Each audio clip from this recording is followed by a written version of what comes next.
matakatifu ya Mungu kwenye kitabu kile cha Mathayo mtakatifu, Mathayo mtakatifu sura ile ya 7 mstari wa kwanza. Biblia inasema msihukumu msije mkahukumiwa nyinyi.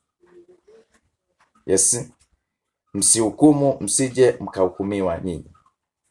Kwa nini neno hili anazungumza kwamba Yesu msihukumu msije mkahukumiwa nyinyi?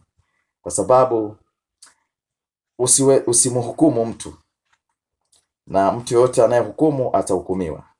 Sasa anapozungumza kwamba usihukumu, Yesu alikuwa na maana ya kwamba usihukumu usije ukahukumiwa.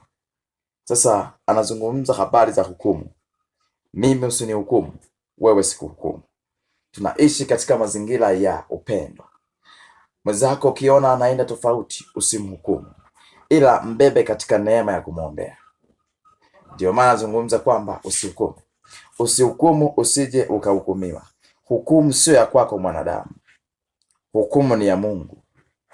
Mwanadamu ndio atahukumiwa kwa matendo yake anayafanya.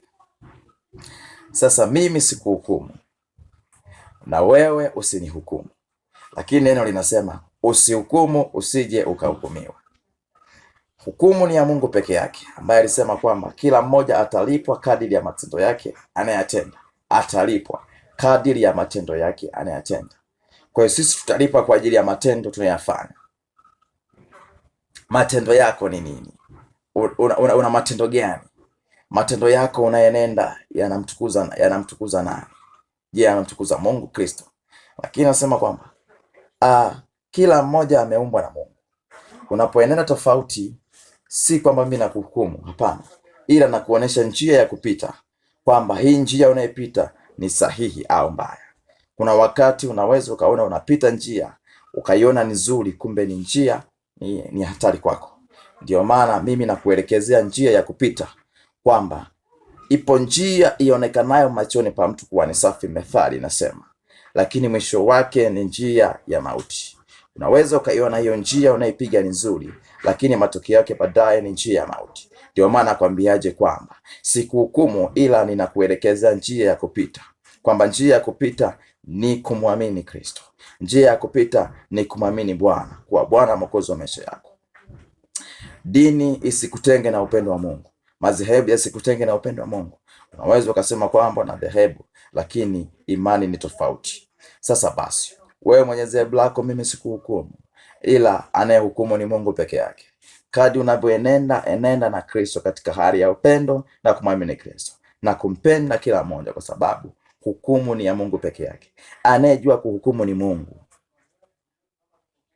Anayefika mbinguni anayejua ni Mungu.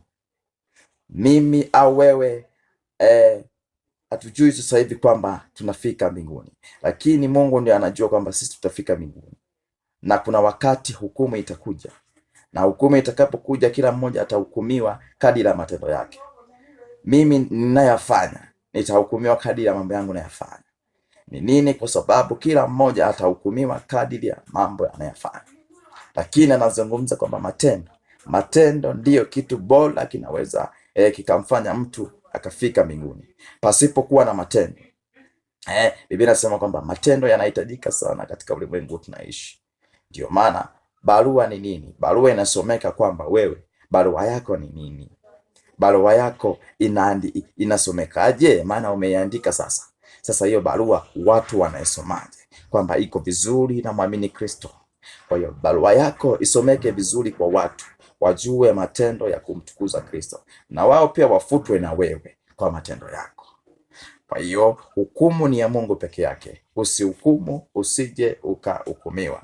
Mstari wa 2 anasema, kwa kuwa hukumu ile ya hukumio ndio utakayohukumiwa, na kipimo kile upimacho ndicho utakachopimiwa. Hukumu ambayo unayohukumu ndio utakayohukumiwa, na kipimo kile ukipimacho ndicho utakachopimiwa.